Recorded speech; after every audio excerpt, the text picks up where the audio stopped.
লাভজনক ব্যৱসায় আপোনালোকে কৰিব পাৰে ভেড়া পালন।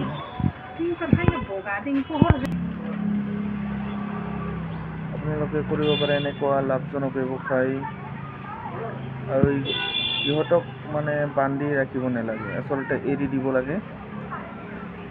দিনভৰ মানে বাহিৰত খাই কেনে সন্ধিয়া উভতি আহে আৰু এইটোৰ মানে মেইনটেনেন্স বহুত কম, আপোনালোকে দেখিছে।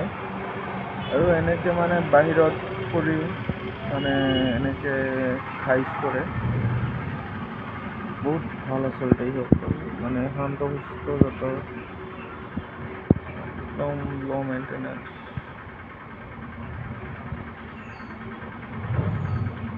বঢ়িয়াকে খাই আছে। আৰু বহুত ইখন আচলতে জাক বহুত আছে। এতিয়া 3, 4, 5, 6, 7, 8, 9, 10, 11, 12, 13, 14, 15, 16 জনী আছে ইয়াতে জাকত, আপোনালোকে দেখিবলৈ পাইছে।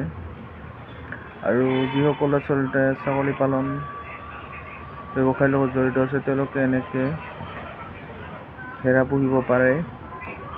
আচলতে এইসকল লগ মানে বান্ধি ৰাখিব নালাগে, এৰি দিব লাগে। আপোনালোকে দেখিছে এই ভেড়া ছাগলী আচলতে বহুত লাভজনক ব্যৱসায়, কোনো মানে খৰচ নাই। আপোনালোকে কৰিব পাৰে আৰু ভেড়া বহুত আছে জাকত এনেকে চৰি থাকে।